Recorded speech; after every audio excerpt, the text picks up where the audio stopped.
Andres from AA Sports. The Mexico National Team just played against Switzerland yesterday in one of two preparation games for both the Gold Cup and the World Cup. And well, it did not go well. Mexico lost 4-2 in a game where they were competitive, where they were able to score, but the starting lineup was very disappointing and questionable by head coach Vasco Aguirre. I was active during the game, making posts and comments on YouTube during the game. One comment of mine was even shouted out and recognized by Deadball TV on their live stream. And I'm going to say the same thing for this post-game reaction video that I said on that comment that was recognized by Deadball TV. And that this loss was very disappointing. This performance, while competitive offensively, was abysmal in the midfield and on defense. And what makes it worse was that this was actually a game they could have won. Switzerland had the majority of ball possession, but not by much, 51% to Mexico's 49%. If Mexico had their best 11 who are part of the roster, I think Mexico would have gotten a good result from this game. But instead, you had guys who didn't even make the final roster. Guys who were not good enough, like Emilio Lara, playing in this game. You had guys who should be substitute players starting this game. And you had Charlie Rodriguez starting in the freaking midfield. The moment I saw Charlie was in the starting 11, I said Mexico would be in trouble. Charlie's in the midfield. We're in trouble. And sure enough, he was one of the two worst players on the field. A non-existent performance at best. It was 11 versus 10 even before the game even started. This was a very questionable starting lineup by Vasco Aguirre that I think he got completely wrong.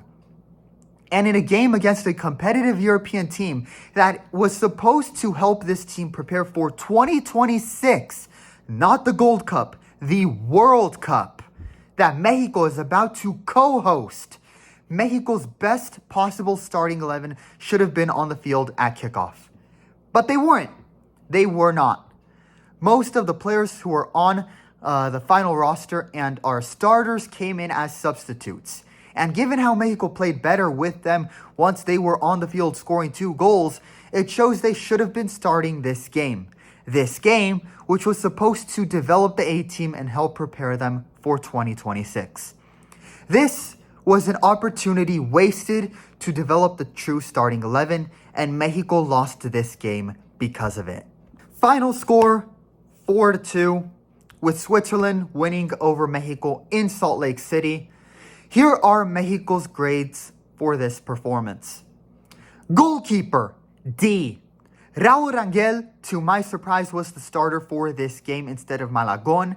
And one thing that we have learned from this game and Tala's performance is that, and hopefully this doesn't happen, we would all hate to see it, we hate to see injuries like this, but in the scenario where Malagon gets injured, and again, hopefully it doesn't happen, but in that worst case scenario, Ochoa is still the next best goalkeeper we have. In my roster videos, I made the argument that Tala should be the third goalkeeper because while he has had good moments for Mexico, he has not been consistent for the national team. And when he makes mistakes, his mistakes are atrocious. And we saw a performance very similar to that in this game. His performance was extremely shaky. He made 2 saves but conceded 4 goals, with 2 that he definitely could have and should have stopped. To Rangel's credit, he did make 1 good save in the 40th minute, which prevented what could have been a second goal at the time. As for the second goal, I will say that one wasn't really his fault. Some fans will argue that it did appear offsides. However, the ball did deflect off a Mexico defender, which made it fair play. Not much Tala could have done. That was just a bad mistake by the defense. As for Rangel's major errors, the first and third goals conceded were definitely his fault. On the first goal, you can also say the defense got caught by surprise and should not have left Embolo wide open. True, that is true. However, on that goal by Embolo, Rangel was out away from the net, almost out of the box area on that counterattack. And when he dove to stop Embolo, he was able to get a solid hand on the ball before Embolo got to it. But he did an awful job trying to clear the ball away. That is a mistake that is absolutely on him. And as had Rangel been able to do a better job punching the ball away before Embolo got to it, it probably wouldn't have been a goal because it would have given Montes time to get back and defend Embolo. A bad mistake on Talas' part. And on the third goal, it was a very weak goal to concede that went in on the near post side, where he was more flat-footed than Malagon or Ochoa could have ever been. That is a goal where he should absolutely wish he could turn back the clock and run it back. As for the fourth goal, you could argue he was again too far out from the goal. However, that goal did come quickly following a bad turnover in the midfield. So the goal was not as much his fault there either. But the first and third goals were absolutely preventable by Tala Rangel as the starting goalkeeper. And if he had been better there, this would be a respectable 2-2 draw result instead of a 4-2. Tala should not start against Turkey, and right now he does not look anywhere good enough to even be the backup for Malagon. He should not have been starting, but we'll discuss that issue later in the video. Center backs, C-. Johan Vasquez was unable to play in this game due to an ankle injury, so he is resting to hopefully return healthy for the game against Turkey, and if not, then hopefully for the Gold Cup. But one thing we learned from this game is that Johan is the best center back we have. Without him, the defense is not the same. Cesar Montes was one of the starting center backs along with Chiquete Orozco, who started in place of Johan, and the lack of teammate chemistry between the two players was very visible. Their passing was mid-tier, and they were very mistake-prone on defense, with their most notable error being the first goal conceded where they left Embolo wide open for any good pass to receive, which led to the first goal. And on the third goal, I did feel that Montes did give Dan Ndoye a bit too much space to take that shot. As for the fourth goal, Ramon Juarez came in as a substitute in the second half. He shouldn't have been playing since he didn't make the final roster. Bad pass, a bad turnover, and that resulted in the fourth goal. Outside of that, I felt okay with how they defended from open play. However, it was clearly not the same without their best defender. They missed having Johan on the field for this game.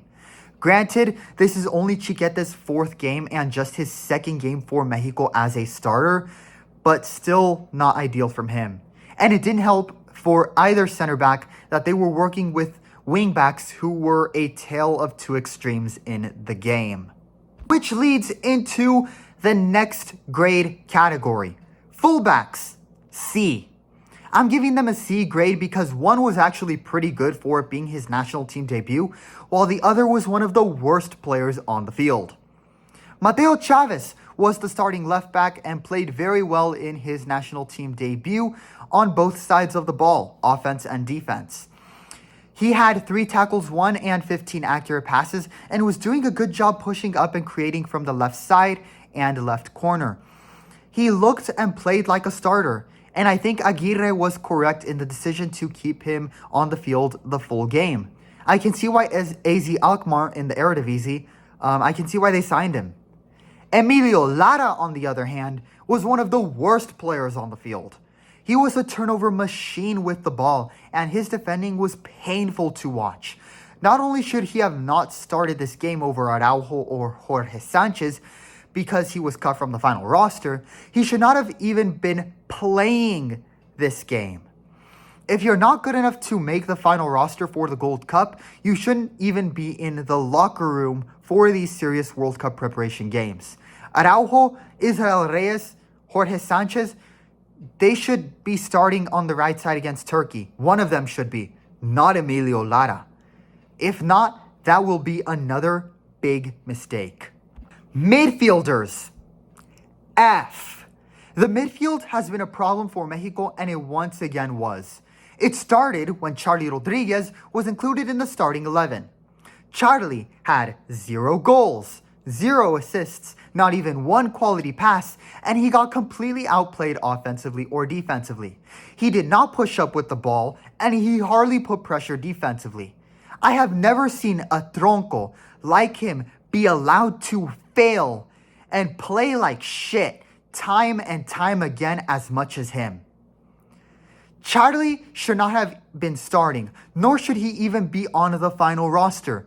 At this point, if an injury is the only thing that finally gets him off the damn roster, so freaking be it. He's the one player where I hope that happens. I hope he gets hurt. It would be like Kadarius Toney with the Kansas City Chiefs in the NFL, where the Chiefs were better without Toney on the field when he was injured. Mexico would be better without Tronco Rodriguez on the field. Eric Lira was also starting, which was surprising as Edson is usually the starting center defensive midfielder, and given that he had no help in the midfield, especially when playing alongside a Tronco, he did not have a good game defensively and made a poor tackle attempt that failed in stopping the second goal. Granted, he was playing with Tronco Rodriguez, but still not ideal to see Eric Lira get outplayed in the midfield. Edson Alvarez came in as a substitute, and Marcel Ruiz made his debut for Mexico as well as a substitute. It was a bit of a tough task for both of them, a lot to ask from them at that point, since the two worst players in Lara and Tronco Rodriguez were kept on for the full game. That was a bad decision by Aguirre, and both Edson and Ruiz should have been starting given they played and looked better in their 20 minutes of play in comparison. Wingers. I'll give them a B-. Chino Huerta and Piojo Alvarado didn't play terribly, but really couldn't make as much of an impact. Huerta did try to block a shot, and it ended up deflecting to another Swiss player, which led to the second goal. Huerta put good effort into blocking that shot, but the deflection and where the ball went was unlucky. I thought Huerta played a little better than Piojo, and I am surprised that Huerta was substituted for Efrain Alvarez. Alexis Vega came in to replace Piojo Alvarado, and you could see the difference it made, and Alexis Vega made a good assist, and Mexico began to look better offensively in the second half. Again, there were guys on the bench that should have been starting this game. Strikers, A-. Raul and Santi were the starting strikers, and finally Santi Jimenez broke into the score sheet with Mexico's first goal of the game. He receives the pass from Raul, kicks it up in the air in what was essentially an assist to himself, and heads the ball in for the goal. This is Santi's 5th goal for Mexico. Raul, I thought, was substituted way too early given his form and impact on the field. He was one of the more active players offensively, and while he didn't score, his passing was better than others, as we saw on Santi's goal. Fortunately, Ángel Sepúlveda, who came in to replace Raul, also had a very good game and scored the second goal for Mexico off Vega's good pass, a one-touch shot in. Santi did have one chance that was also very close, but the goalkeeper got to it. It, of course, left a bit more to be desired, but overall, the strikers were very competitive. They had a good game against Switzerland. Head coach, F. What was that, Aguirre? Aguirre stated how he did not like how the team played, how he felt the team failed in this game, and how he was disappointed in seeing the fans leave upset and the people in the stadium booing after the game. But the majority of this loss was on him. I mean, this was just... this was a very questionable starting lineup by Javier Aguirre that he got completely wrong. Why are you giving guys who did not make the final roster playing time? To give them some sort of participation trophy? This is the national team. This is the freaking national team. This is professional football. If they aren't good enough, if they don't make the cut, too bad. Don't bring them along like this. Why is Lara starting over Araujo or Jorge Sanchez? Why is Edson on the bench? Why on earth did you start Chadley and leave him and Lara, the two worst players, on the field the entire damn game?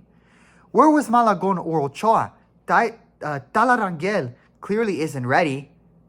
This was a terrible starting lineup by Javier Aguirre, and he wasted an opportunity to develop the A-team players for the World Cup. And he acknowledged that.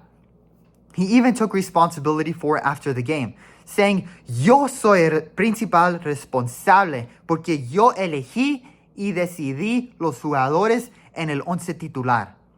That he was the primary person responsible because he chose and decided the players on the starting 11. And looking back at this game, there is no doubt, absolutely no doubt, that he regrets putting some of the players that he did in the starting 11 in this game. As he should. The lineup for this game was as if it was as if Mexico was experimenting in a non-FIFA friendly against Thailand or the Bahamas. This is a game they should have treated as if they were back in 2018 playing against Germany. Aguirre should have put the A-team, the best players, in the starting 11. If he doesn't do that versus Turkey, these games will end up being a wasted opportunity. He stated in the post-game interviews that he will definitely make changes to the lineup. Well, that change better be putting the best players in against Turkey, and not troncos and cut players from the roster. Fan base. B. While there was a pretty solid crowd at the stadium in Salt Lake City, just under 40,000 people, the TV commentators noted how the stadium wasn't completely sold out and how some parts of or sections were borderline empty. That's not entirely a bad thing, as hopefully this motivates the Federation to hold more games in Mexico and not assume that just having a game anywhere in the US will guarantee max profits. As for the fans that did attend the game, way to go for being so vocal and having your boos heard when Aguirre did his post-game interview on the field with TUDN. Aguirre definitely heard the message and even addressed how the team and himself let fans down in the longer press conference afterwards. Hopefully, this motivates Aguirre to make the obvious right decisions next game. Final score, Mexico loses 4-2 against Switzerland, and for an overall grade, I will give Mexico a C-. This wasn't a complete fracaso. There were some positives from this game. We saw Mateo Chavez play well in his debut. Santi Jimenez finally got a goal, and hopefully this was that icebreaker that will lead to more goals with the national team. And Angel Sepulveda continuing his good form that we have seen with Cruz Azul as well. The offense was great, but they were missing the rest of the starting 11 that will hopefully play against Turkey. Andres from AA Sports, that's all for this video and my reactions to the game against Switzerland. Mexico's next game will be on Tuesday against Turkey, where they hopefully the team will play much better and the lineup will look like the team will take the game more seriously. With that, that is all for this post-game reactions video. Leave a like, subscribe, leave your feelings on the games in the comments below. And of course, stay tuned for more Mexico National Team content this summer as they compete in the Gold Cup. That is all for this video. Thanks for watching and listening. Vamos, Mexico.